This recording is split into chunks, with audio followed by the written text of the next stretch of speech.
De la Galaxy Watch, un smart ceas destul de scump care face o grămadă de chestii pe care probabil tu nu o să le folosești niciodată, mergem mult mai jos pe scara prețului la Amazfit Verge Lite.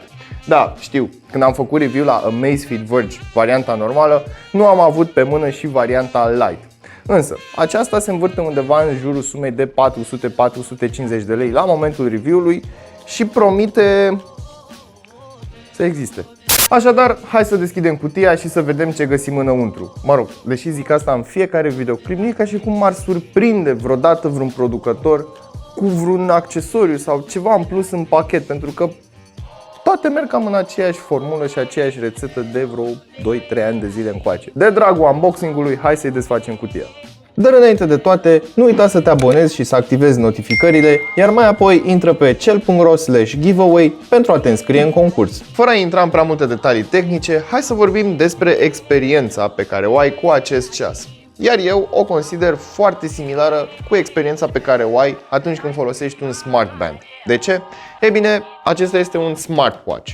Ce are în plus față de un smartband este conexiunea prin GPS. Dar nu-ți imagina că ți arată o hartă și poți să te plimbi așa cu ceasul și să te uiți pe hartă să vezi pe unde mergi tu. Ce-i drept, găsește semnalul GPS destul de repede, te duci, îți faci antrenamentul și când te întorci acasă, deschizi telefonul, ceasul se sincronizează cu aplicația și ți apare pe hartă traseul pe care tu l-ai făcut. Mi se pare un pic să te scarpine așa, însă așa sunt majoritatea smartwatch-urilor. Foarte puține au suport de Maps. Acest ceas are aproximativ toate funcțiile unui smartband. Puls, o grămadă de exerciții pe care poți să le setezi, să le faci și să le recunoască automat. Îți monitorizează somnul, îți arată notificările, poți controla muzica de pe telefon, însă nu ai posibilitatea să pui muzică pe ceas ca să asculți în timpul exercițiilor sau antrenamentelor și să-ți lași telefonul acasă. Așadar, nu are nimic special față de Mi Band 4, să spunem, pentru că una dintre diferențele între Mi Band 4 și Honor Band este faptul că ai control asupra muzicii. Mă rog, asta când făcusem eu review la ele. Per total, mi se pare un fel de band un pic mai avansat, cu look de watch, cu watch face de ceas clasic și bineînțeles are o textură mai interesantă asupra curelei. Poți schimba cureaua, găsești aftermarket destul de multe modele, însă foarte greu de găsit. Acum, hai să vorbim puțin și despre experiența pe care o ai zi de zi. Ce îmi place este că te ține bateria aproape la fel de mult ca și la un smartband. Aproape 20 de zile dacă nu folosești GPS-ul și 40 de ore dacă folosești GPS-ul în continuu. Ceea ce mi se pare destul de interesant. Ce nu mi-a plăcut la acest ceas este încărcătorul. Același încărcător pe care îl avem și pe Amazfit Verge, varianta totală, să spunem așa, sau nu varianta Lite.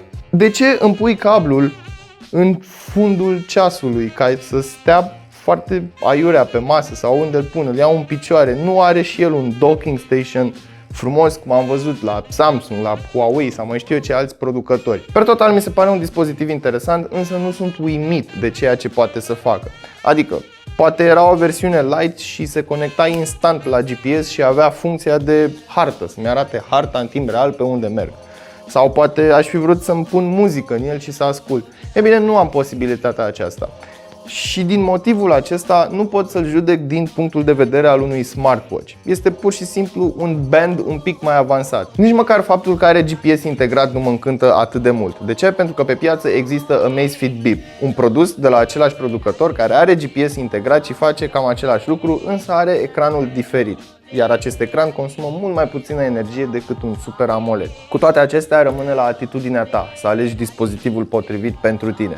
Însă, momentan, consider că ar trebui să mai așteptăm până să intrăm în lumea asta a smartwatch-urilor.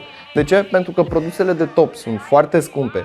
Sincer, și eu l-aș cumpăra. Aș da banii imediat dacă i-aș avea. Însă, nu mi se pare o investiție corectă, nu mi se pare o investiție bună. Mai bine îți cumperi un smartwatch care este într-adevăr smart decât un fitness band mai scump. E bine, am ajuns și la finalul videoclipului. Acesta a fost Amazfit Verge Lite, o versiune cât se poate de light a unui smartwatch în general, excluzând chestiile chinezești pe care le găsim pe piață și cu baterie și cu SIM și cu tot ce vrei tu și care se mișcă groaznic. Nu, aici vorbim de niște produse de la niște companii cât de cât respectabile. Până data viitoare nu uita să verifici descrierea pentru linkuri utile și prețuri actualizate și totodată nu uita să-ți dai cu părerea despre Amazfit Verge în secțiunea de comentarii de mai jos.